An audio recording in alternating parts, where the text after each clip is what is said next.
찬양의 열기 모두 끝나면 주 앞에 나와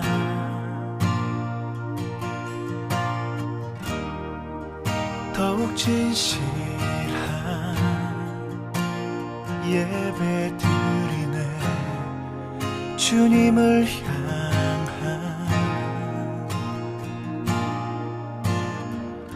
노래 이상의 노래 내 맘 깊은 곳에 주께서 원하신 것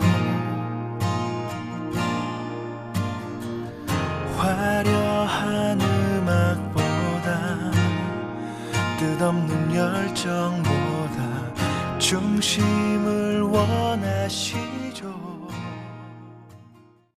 오늘 우리에게 주신 하나님의 말씀은 데살로니가 후서 3장 6절부터 18절까지 말씀입니다. 형제들아, 우리 주 예수 그리스도의 이름으로 너희를 명하노니 게으르게 행하고 우리에게서 받은 전통대로 행하지 아니하는 모든 형제에게서 떠나라. 어떻게 우리를 본받아야 할지를 너희가 스스로 아나니 우리가 너희 가운데서 무질서하게 행하지 아니하며 누구에게서든지 음식을 값없이 먹지 않고 오직 수고하고 애써 주야로 일함은 너희 아무에게도 폐를 끼치지 아니하려 함이니 우리에게 권리가 없는 것이 아니요 오직 스스로 너희에게 본을 보여 우리를 본받게 하려 함이니라. 우리가 너희와 함께 있을 때에도 너희에게 명하여 누구든지 일하기 싫어하거든 먹지도 말게 하라 하였더니 우리가 들은즉 너희 가운데 게으르게 행하여 도무지 일하지 아니하고 일을 만들기만 하는 자들이 있다 하니 이런 자들에게 우리가 명하고 주 예수 그리스도 안에서 권하기를 조용히 일하여 자기 양식을 먹으라 하노라. 형제들아, 너희는 선을 행하다가 낙심하지 말라. 누가 이 편지에 한 우리 말을 순종하지 아니하거든 그 사람을 지목하여 사귀지 말고 그로 하여금 부끄럽게 하라.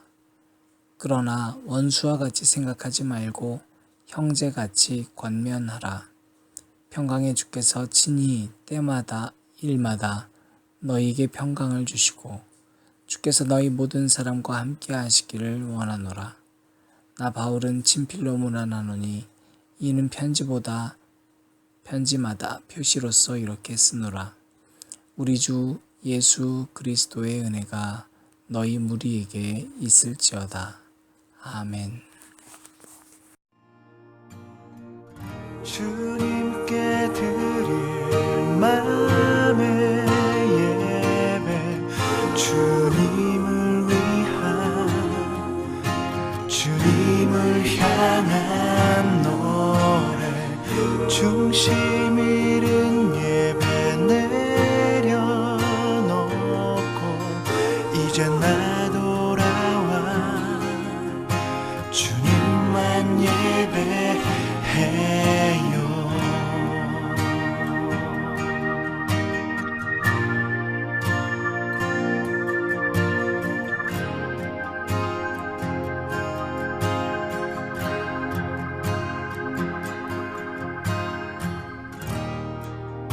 영원하신 왕 표현치 못할 주님의 존귀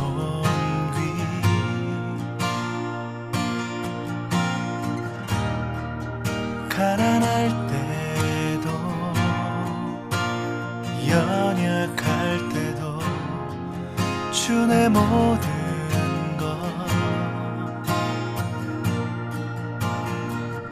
노래 이상의 노래 내 맘 깊은 곳에 주께서 원하신 것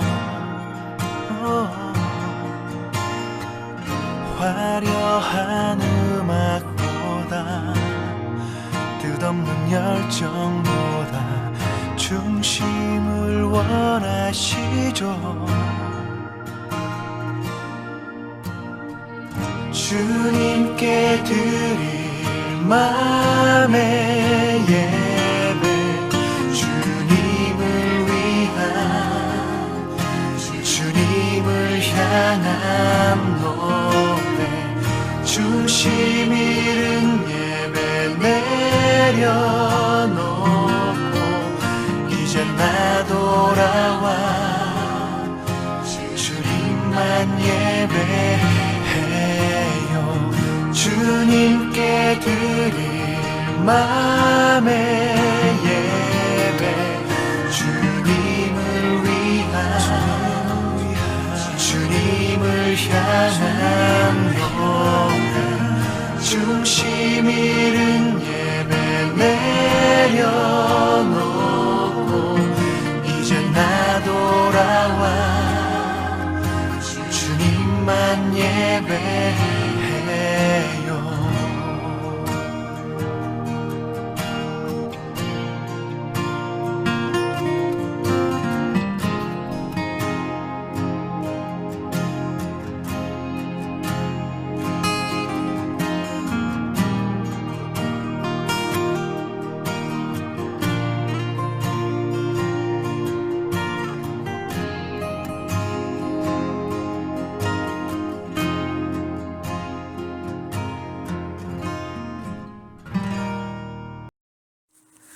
오늘도 우리 주님의 크신 은혜가 저와 여러분에게 함께 하기를 바랍니다. 우리는 모여서 예배드리고 모여서 예배드리는 시간이 그리고 장소가 있습니다. 모이는 것은 예배의 시작입니다. 그래서 모이는 것을 패하지 말라고 말씀에서 기록된 것처럼 정해진 시간과 장소에 모이는 것은 중요합니다. 우리가 모여서 예배드리는 이유는 그것을 통해 우리 대다수의 시간과 또 대다수의 장소에서 지내야 되는 상황에서 내가 어떠한 삶을 살아야 할지를 깨달아가기 위함입니다. 그런데 사람들이 살아가는 삶과 또 믿음 생활에 있어서 한 가지 문제가 발생했습니다. 교회와 자기의 삶의 터전을 분리시킨 것에 있습니다. 그러니까 교회 생활이 따로 있고 사회 생활이 따로 있고 가정 생활이 따로 있는 것입니다. 어느 날 사마리아 여인이 물었습니다. 이 사람은 여러 가지 아픔이 있었습니다. 그러나 그 사람의 정말 깊은 문제 가운데 하나는 남편의 문제였고 사실 가정의 문제였습니다. 그걸 감추고 그 자리에 왔습니다. 예수님이라는 사람과 대화하다 보니까 자신의 본질적인 정말로 궁극적인 질문이 무엇이어야 하는지를 깨달았습니다. 바로 예배가 문제였다는 것입니다. 여인에게는 한 가지 궁금증이 있었습니다. 예배를 어떻게 드려야 될까? 언제 드려야 될까? 어디서 드려야 될까에 대한 고민입니다. 여러분, 이것은 우리와도 비슷합니다. 우리는 여러 가지 문제를 가지고 살지만 실제 본질적으로 우리가 궁금한 것은 그리고 갈급한 것은 예배에 대한 갈급함이 있는 것입니다. 삶의 모든 문제의 근원은 바로 예배와 관련되어 있습니다. 이 여인은 그것을 깨달았습니다. 아니, 예수님께서 깨닫게 해주신 것입니다. 여인이 그래서 물어보지 않습니까? 예배를 언제 드려야 합니까? 어디서 드려야 합니까? 그때 주님이 대답하십니다. 그거 바로 지금이다. 여러분, 이거 굉장히 중요한 얘기거든요. 바로 지금이다. 그 지금이 언제예요? 특별한 장소가 아니었습니다. 오늘물을 길러온 바로 그 순간이었습니다. 그 순간에 예수님이 그 앞에 계셨습니다. 다시 말하면 너 장소를 구애받지 말아라. 시간에 구애받지 말아라. 바로 지금이야. 언제냐고 묻지 말아라. 바로 지금이야. 우리는 장소를 너무 분리시킵니다. 좋은 장소가 중요합니다. 그런데 좋은 장소가 중요하다고 생각하는 신앙생활은 공간신앙입니다. 좋은 시간 중요합니다. 그런데 좋은 시간이 중요하다고 생각하는 신앙은 시간신앙에 머물게 됩니다. 다시 말하면 특정한 공간과 시간에 갇혀 지내는 사람입니다. 좋은 공간이 중요하지만 아무리 좋은 공간은 한정적일 수밖에 없습니다. 우리는 또한 늘 그 좋은 공간 안에 머물러 있을 수는 없습니다. 결국 우리가 승부가 갈리는 곳은 공간이 화려한 곳이 아니라 늘 보던 집이고, 늘 척박하고 감정의 선이 오가는 일터고, 늘 힘들게 공부해야 되는 학교입니다. 아무리 환상적인 시간을 보내고 휴가철을 맞이해서 재밌는 시간을 보낸다 해도, 청소년들이 아무리 재미있는 게임 시간을 보낸다 해도, 청년들이 내가 좋아하는 사람과 아무리 좋은 데이트를 한다 해도 결국에 이 사람의 승부가 결정되는 곳은 가족과 직장 동료, 학교에서의 사람들과의 시간입니다. 그런데 그 시간에 내가 주님과 함께 있다고 생각하는 사람이 없다는 게 문제입니다. 오늘 말씀 8절 말씀 보니까요. 누구에게서든지 음식을 값없이 먹지 않고 오직 수고하고 애써 주야로 일함은 너희 아무에게도 폐를 끼치지 아니하려 함이니. 오늘 말씀에서 바울은 나는 일했다고 기록되어 있습니다. 나는 일했다고. 바울에게는 일하는 것 자체가 대단히 필요했던 영성의 한 가지였습니다. 이른바 우리가 흔히 쓰고 있는 용어 가운데 영성훈련, 영성이 대단하다 혹은 영성 학교, 이와 같은 개념은 카톨릭에서 넘어온 개념입니다. 영성은 내가 특정한 공간 안에서 보여지고 있는 거룩해 보이는 뭔가의 모습이 아니라, 내가 얼만큼 설교를 잘하고 있느냐가 아니라, 내가 얼만큼 기도를 뜨겁게 부르짖느냐가 아니라, 내가 얼만큼 찬양을 힘껏 외치느냐가 아니라 일터에서 어떤 사람이 되어 일하는 사람인가, 거기에 달려 있습니다. 영성은 내가 학교에서 공부할 때 어떤 본이 되는 사람인가로 나타나게 되어 있습니다. 그러나 공간과 시간 신앙에 갇혀버린 사람은 일터에서는 세상 사람과 똑같이 살고, 즉 삶의 대부분의 시간과 장소에서는 육의 사람으로 철저히 살고, 특정한 공간과 시간 안에서만 영의 사람처럼 보이게 되는 것입니다. 백세가 되신 김영석 교수님이 어느 날 성지순례를 가셨습니다. 그리고 그곳에 있던 큰 성당에서 기도를 하셨습니다.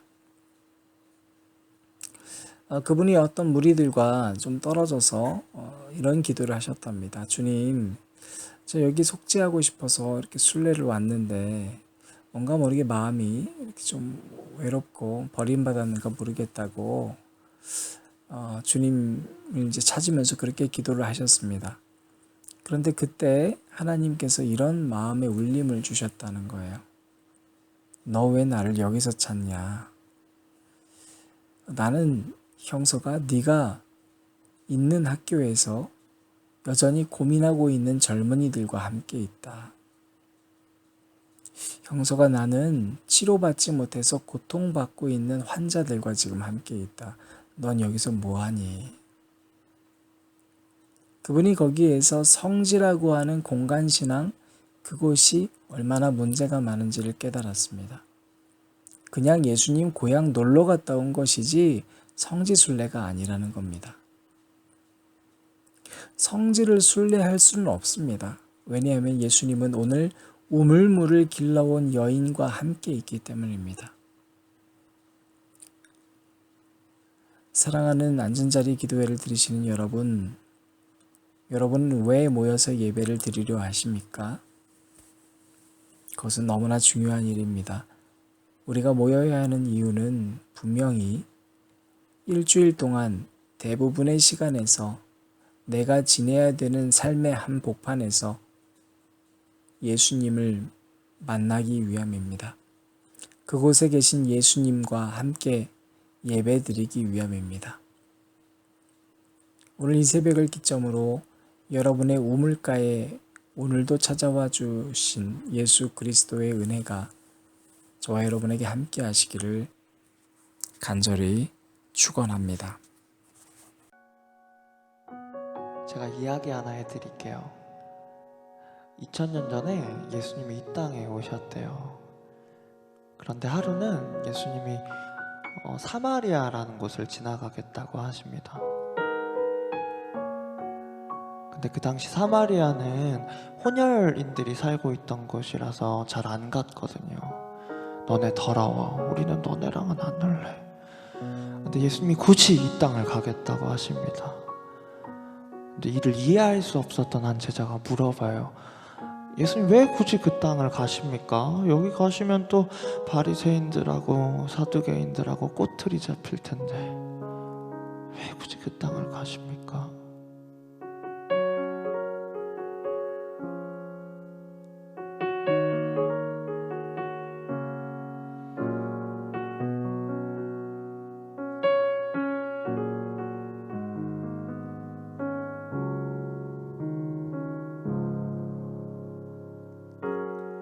내가 사마리아에 가는 이유는 그곳에 울고 있었던 내가 있어서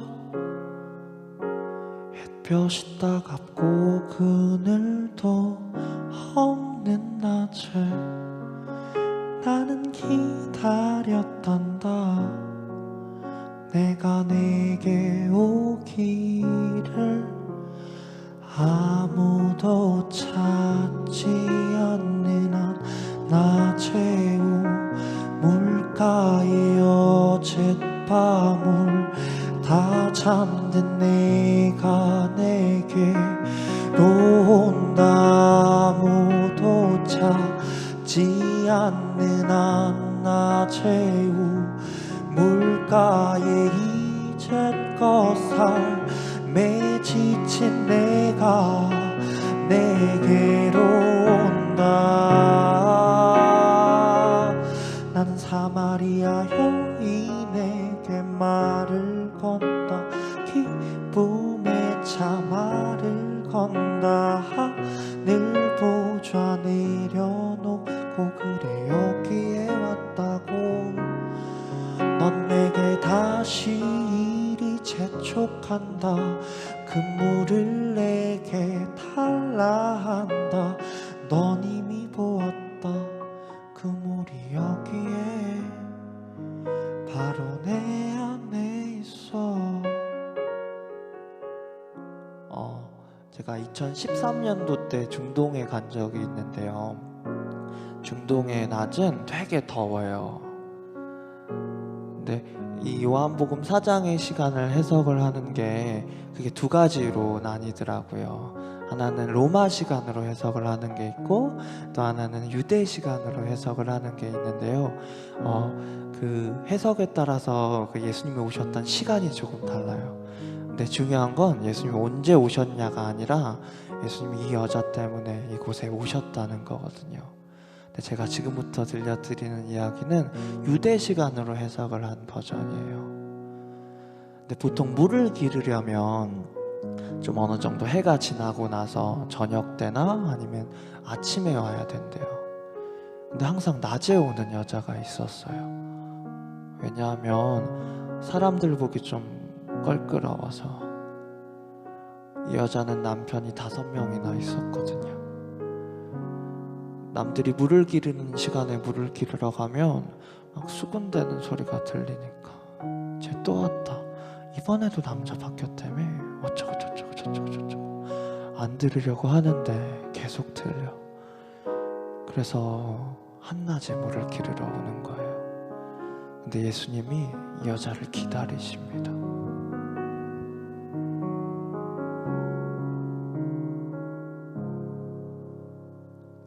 아무도 오지 않았던 내게 아무도 보지 않았던 내게 그 누구도 찾지 않았던 내게 내가 지금 간다. 나는 사마리아 여인에게 말을 건다. 기쁨의 차 말을 건다. 하늘 보좌 내려놓고 않고 그래 여기에 왔다고.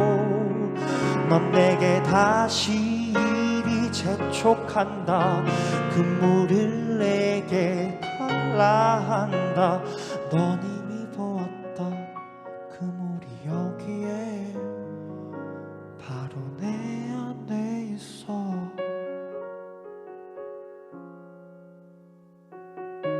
혹시 이건 너무 커다란 죄잖아요. 나는 예수님한테 돌아갈 수 없어. 이런 분들 계십니까? 돌아오시면 됩니다. 제가 예수님이 좋은 이유는요, 그분이 엄청 인격적이신 분이시더라고요. 그분은 문둥병이라는 병이 있어요. 근데 이 병은 율법에 따르면 그 몸에 닿으면 부정해진다고 사람들이 안 닿으려고 했거든요. 근데 예수님은 이 사람을 치료하시기 전에 손을 대시더라고요. 내가 원한다. 네가 낫기 원한다고. 그리고 아무도 놀기 싫어하는 사람이 있었어요. 그 왕따 같은 사람이었어요. 근데 예수님이 이 사람한테 찾아가세요. 뚜벅뚜벅. 그리고 얘기하세요. 삭개오야 내려와. 오늘 내가 너네 집에 가서 머물 거라고. 예수님이 그 당시 기득권 세력들한테는 엄청 터프하셨거든요. 막 바리새인 이런 사람들한테 막 독사의 자식들아 이렇게 얘기도 하시고, 막 성전에서는 막 상도 엎으시고 그렇게 엄청 터프하셨는데, 이렇게 그 당시 소외받던 사람들한테는 그렇게 안 하셨거든요. 돌아오시면 되더라고요. 혹시 그런 분들 계시면 제가 짧게 기도할 건데 제 기도를 따라 하시면 돼요. 기도하겠습니다. 예수님, 제가 죄인이었습니다. 내 죄를 하나님 앞에 올려드립니다. 나를 용서해 주시겠어요? 내 마음의 문을 활짝 엽니다. 나에게 오셔서 구세주가 되어주세요. 주인이 되어주세요. 나는 주님이 필요합니다. 예수님께서 나 때문에 2000년 전에 오셔서 죽으시고 사흘 만에 부활하셨다는 것을 마음으로 믿고 입으로 시인합니다. 나는 주님의 것입니다. 예수님의 이름으로 기도합니다. 제가 그런 분들께 이 노래를 들려드릴게요.